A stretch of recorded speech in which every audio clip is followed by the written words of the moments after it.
Hey, this is Jonathan from The Body of Evidence. Today I want to talk about something a little bit different. It's called synergology, which is, it's a discipline, I guess you could call it, that looks at nonverbal cues. So what is your body telling other people when you're doing various kinds of gestures, right?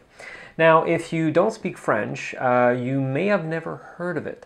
It was founded by a Frenchman who lives in Quebec, and it seems to be mostly like a French-speaking countries kind of thing, so you may have never heard of it.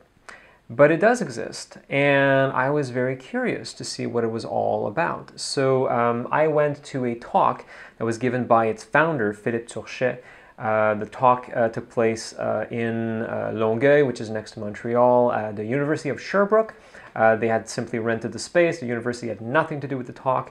But I went there to learn a little bit about what synergology is all about. There are many reasons why I want to talk about synergology.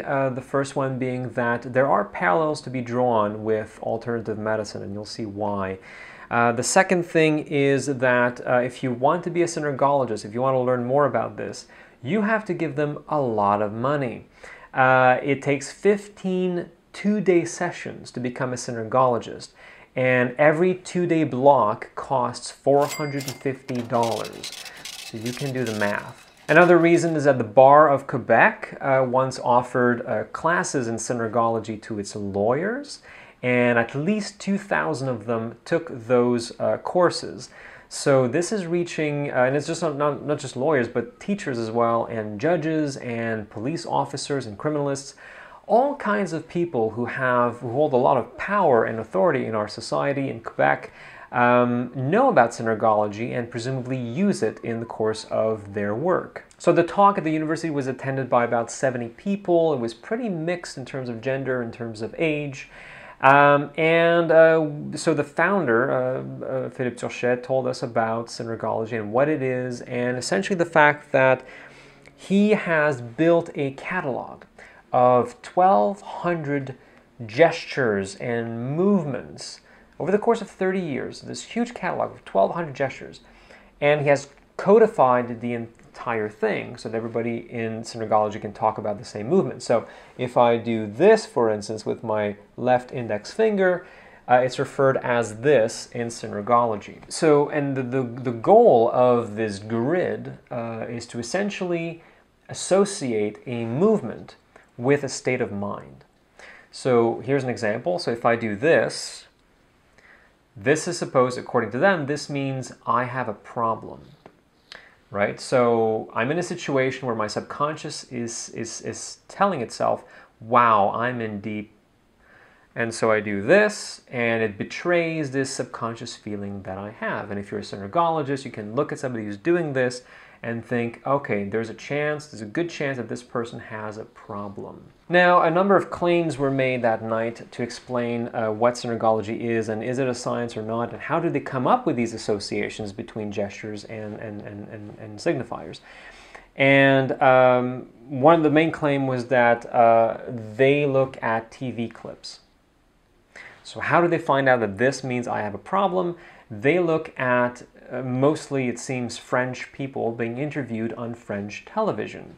And if a person is being made uncomfortable, if you can look at the context of what questions are being asked, you can see the person doing this, and then you go, oh, it looks as if this gesture is associated with being uncomfortable because a person thinks they have a problem. And then what synergologists will do is that they will look at other video clips to try and see if they can see this pattern again. Now, the reason they're using TV clips and they're not, taking volunteers, they're not recruiting participants to come in a lab setting and do these things, in a scientific manner, is because they want to see people in real life situations. In situations where they can't lie, they can't modulate their behavior. When you're on television, your body has to tell the truth, or so they say. And I have a problem with that. The situation seems full of variables, and you have no idea what the person who's on stage is actually thinking. You can look at a situation and think, well, this is a situation that would make me uncomfortable. but you have no way of really knowing what that person is thinking. So this association between a gesture and a subconscious frame of mind is, in my opinion, purely subjective. Now, they say that they also look for other videos that will refute their hypothesis. So, according to Turchet, once they found a potential association, they internally look for other videos that might show somebody, making that gesture in a completely different context, and that would blow this association up in smoke. Now, of course, we have no way of knowing if they do this, and if they do this, if they do it properly. Why? Because none of this has been peer-reviewed. And that is sort of at the very foundation of science, this idea that as a scientist, you're opening yourself up to criticism from your peers. You're saying, here's what I did in the lab, have a look at it, criticize it, take it apart, see what I might have done wrong, and if it survives this process of being reviewed by my peers, then it gets published. And then you can say, well, there is, at least it's been looked at a few scientists, and it may be true. Synergology doesn't do that. None of it is peer-reviewed. And one of the reasons given for that by Turchet and other synergologists is that a synergologist has no peer. That nobody but a synergologist can actually criticize a synergological experiment. This is pure BS because the methodologies that they're using are used in the social sciences. Any psychologist, anybody who's doing research on human beings, on behavior, I mean, there are scientists who are doing work in nonverbal. I mean, the exact field in which synergology is claiming to be, the best. There are actual scientists and there are actual scientific journals that are dealing with nonverbal cues and how can we interpret them. So there are loads of scientists out there who have the training to, at the very least, look at the methodology that is being used by synergologists and say it's good or it's bad because of X, Y, and Z. But synergologists are not allowing that to happen. And when they are pressed for this, they will give you a particular example. Like Turchet was saying that, well, it's been shown, there's a peer-reviewed publication that shows that synergology works, and he gave, it was a thesis, he gave the name of the thesis, he gave the name of the author, and when you look at the thesis, you see that actually the thesis does not show that synergologist works.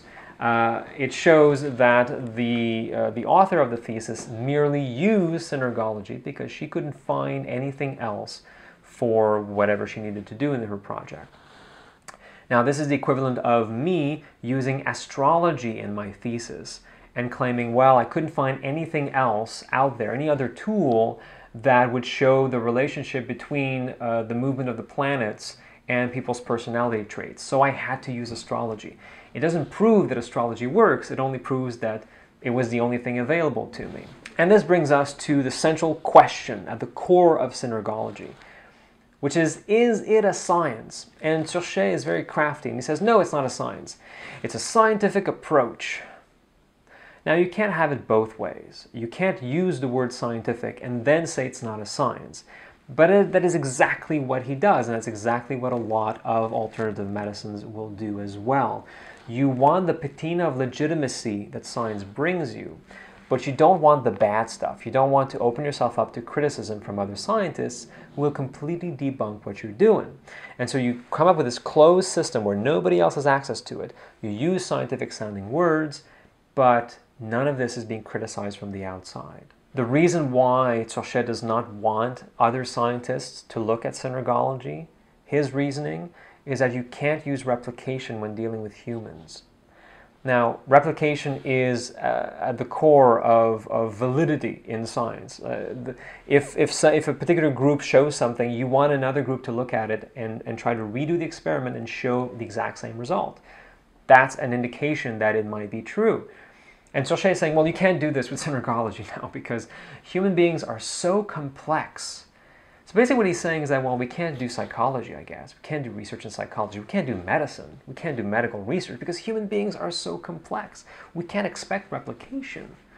So essentially, Turchet wants to have his cake and eat it too. He wants the patina of science without doing all the work. Now, I went to the talk with a fellow skeptic and science communicator, a friend of mine, Danny Plouffe, and I interviewed him right after the talk, and here's what he had to say about his expectations going into the conference. I was expecting some scientific evidence showing that is right, that is synergology is true or is founded scientifically, or at least some attempt to show that it makes sense, but we didn't see it at all. And I also asked him about confirmation bias, this idea of that, it's a closed system, and how easy it is to fool yourself when you don't let other people into your work. Sometimes just by expecting something, we see it, and maybe it's the case because they're expecting something, try to prove something, then we're seeing it. Maybe they have a control, I have no idea. But the problem is that the methodology and the way they analyze it is kept inside. It's not shown to anybody. And they were saying that, like many people were saying that they cannot release all the data, but I mean, all those videos just show us the analysis and how you did it, and try to demonstrate, and then people will be able to check. Because right now, unless I pay a lot of money to have those classes, and unless I get like high level in synergology, I won't have access to all those things. And even if I have access to all those things, I'll be only able to check for myself. I'm not going to be able to show other people. So it's so close. It's a closed field. It's something that you need to be inside the circle to be part of it and to understand it and to have access to it, which doesn't make sense. It's esoteric. But finally, what I found most interesting that night is the time that we spent after the talk. So during the talk, during the Q&A, Danny actually voiced criticism at Philippe Turchet. And so a few people came to see us after the talk. And that was fascinating because these were well-educated people who were synergologists. We had a doctor coming up to us. We had a criminalist coming up to us and talking to us and not understanding what our arguments were. And we spent at least an hour speaking to these people afterwards. And it is fascinating to me to see that when you're invested in something for financial reasons, in terms of, you have a website talking about it, you talk about it to your friends, your family, it's part of your work, you will not accept criticism very easily. You will feel personally attacked if somebody attacks this idea that you espouse. And that is exactly what we saw that night. And that's exactly what you see with chiropractors and acupuncturists and homeopaths, which is that even if you want to voice a very well-found criticism, they will not hear it. They will hear something else. And so we were practically accused of infanticide. We were being told that synergology is in its infancy, and if we criticize it too harshly, it may never live up to its potential. That shows a complete misunderstanding of science. If the methodology behind what they're doing is robust, it will survive criticism, and if it's not, then it doesn't deserve to survive. There is no time in which, there's no period during which it needs to be protected from criticism. And second of all, it's been going on for 30 years. I mean, how much longer do we have to wait before we can criticize it? We were, of course, being accused of being closed-minded. That's the typical argument. If you're being critical of something, you're simply closed-minded. Finally, for about 10 to 15 minutes, Danny tried to make a particular synergologist understand a very simple criticism that he had to make, which should have been very easy to understand, but she would not understand it. She could not understand it. She would not understand it. And here's what it was. A few months ago, La Presse, which is a pretty big newspaper here in Quebec, published a series of exposés against synergology, showing that it was a pseudoscience. Philippe Turchet, its founder, was not happy. He sent a formal notice to La Presse saying, take down those articles, how dare you besmirch my name and that of synergology, blah, blah, blah, blah, blah. Your journalist didn't do his homework. He says that there are no peer-reviewed publications. However, that's not true. Here's a list of 15 peer-reviewed publications that show that synergology works. So my friend Danny said, okay, I'll go and read them. And that's exactly what he did. And if you want to read his analysis, if you read French, check the link below in the description. It'll be there. And essentially what he showed is that none of these papers that the founder himself cited as proofs that synergology had been shown to work, none of them actually proved that synergology worked. One of them was an artist who had used synergology for her art. Another one was an article that was critical of synergology, and yet it ended up on that list. It's almost as if the founder took to Google Scholar and typed in synergology and did a copy-paste of the list of results. And so that was the point that Danny was trying to make to that synergologist was, look, here's what I did. I'm not being critical. I'm just saying, your founder, the guy that you admire and love so much, he gave La Presse a list of 15 articles showing that it works. I took the list, I looked at those publications, and none of them showed that it works. That argument that I just gave you in 10 seconds, 15 minutes. 15 minutes with this woman who would not understand the argument. She kept resorting to straw man arguments. So she would attack something else entirely, a straw man, and think that she had properly addressed the argument that Danny was making. And that is fascinating because as soon as you attack somebody's idea, the defense mechanisms go up and you just cannot convince that person that they're wrong. And that's exactly what happened with the synergologist who came to talk to us that night. So, in conclusion, what I can say with absolute certainty is that synergology is not a cult. All right? It is not a cult. Synergology is not a cult.